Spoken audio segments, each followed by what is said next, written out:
Welcome to Loup TV. I'm your host, Gene Munster, along with an encore presentation here with Horace Dediu from Asympco. Horace, great to have you back. Our topic today is the resurgence of the Mac and iPad business over the past couple of quarters. I'm going to quickly put that into perspective and ultimately get to the question here, which is how sustainable is this? The iPad growth rate, I'm going to go back a year and then lead us up, was down 11% revenue year over year, down 10%. That would be in the March quarter, plus 31, plus 46. The Mac number down three. In the June quarter, it was plus 22. And they announced a new Mac coming in the fall, and then it was plus 29 in September. First question, Horace, when you let's not look forward, just looking back here, what are some of your takeaways from this resurgence, and maybe even taking a bigger step back and thinking about how the pandemic has impacted players like Apple and some of the big tech companies? Yeah, this has been a challenging time to be an analyst for sure. We've had effectively a macro shock with an economic downturn, but we've had a behavioral shock. We've had people forced to stay at home, which has not happened for a century, as far as, having a biological threat to our populations. And so for that reason, really, these are like the black swan type of events, right? When you have something that is an impulse shock. The difference is here, though, and you're tempted to sort of say, okay, let's analyze it as a macroeconomic downturn. But in fact, it's not like any other, because it feels like it's just a very sharp blow and then a very sharp recovery. It's almost like, in engineering, you have a system that gets an impulse, hitting it, as an outside force, and then it sort of wobbles for a while, like the shocks in your car, like the shock absorber that works together with a spring to try to adjust your great example, the way you feel down the road. It's like hitting a pothole, literally. And this is a cliche, but that's what effectively the car has to absorb. Now, the way it responds to that is important, because if it's too rigid, you end up with breaking the car. If it's too soft, you bounce around forever and you could lose control. So the whole question for analyzing this is, how, what is the car? Is it Apple, or is it the economy, or is it even the individual? So in this case, Apple is interesting because it's set up not so much to absorb shocks, but to absorb cyclicality. It's one of the most cyclical businesses out there, especially for its size. Everybody who sees for the first time a graph showing Apple sales will be like, what's going on there? It's really spiky. And I have to explain to people, say, yeah, that's called the holiday quarter. And you have this, very big lumpiness, if you will, except for services, which is somewhat flat. And it's been dampening the whole thing out. But when we have a business like Apple that is so cyclical and so dependent on seasonality and product launches, right? You've got all those things that come in and cause a surge. When you look at this phenomenon of the pandemic and the macro that came with it, you end up asking yourself, how are they going to react? Is this going to cause a drop or a rise? And in fact, it actually caused a rise, mostly because by the way, I would not have predicted that. At the time this came out, we dramatically cut our estates by like 20%. Right.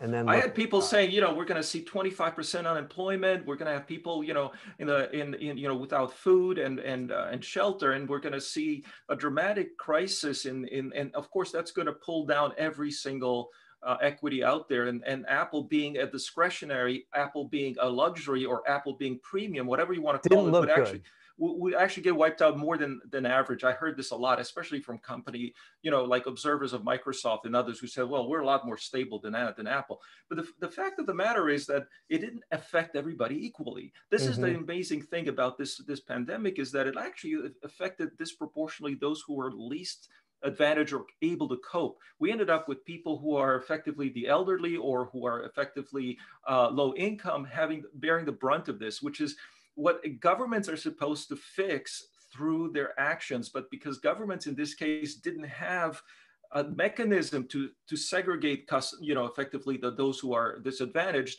They just blasted money out to everyone, which actually, I think the money that went to those who didn't need it ended up spending it on discretionary, which is exactly the opposite of what you would have expected. So there could have been some benefit in the Apple's iPad Mac numbers over the last couple of quarters from these stimulus checks, undoubtedly. Exactly, but that's just a little bit of upside. The point, though, is that most of it is because people had to work from home, stayed at home, spent a lot of time with their devices. I made this point back in the spring when I said, look, people have been saying how Apple, we have too much screen time and we need to figure out ways to actually reduce the amount of usage of our devices. But these devices ended up saving lives because you're watching it every minute of every day to see what your conditions are in your local area, to see whether you can go shopping or not. There was, or doing your education for your kids and everything else.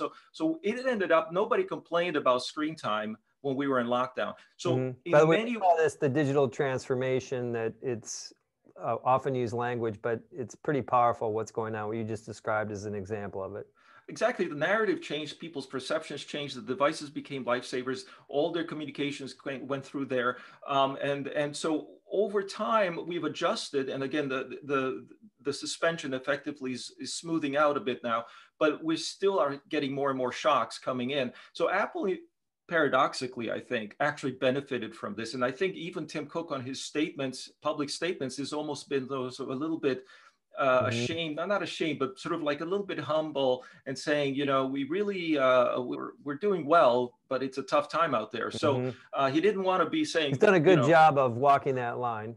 Yeah, it's a public, public perception question, but and so my point of view on the Mac is that now we went through a flat spot. Normally this is a period when we would see drops in sales. Let me ask you about that drop in sales. So let's go back to the June quarter, which largely saw it was kind of normalized, if you will, in the sense that they had not announced for most of the quarter the new chip that ultimately became the M1 chip. So that was announced early in June.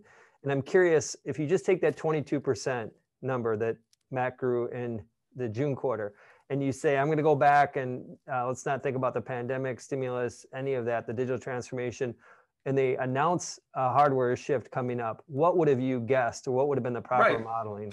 They call it the Osborne Effect, right? They say, you're going to effectively pause your sales because you're signaled that there's a better product coming. There's especially not just better, but potentially completely architecturally different and incompatible in some ways. Right. This is what we've gone historically. This is the third time Apple does it, and other companies have been killed. Osborne is the case in point, where they made these pre-announcements too early and didn't have a plan to transition.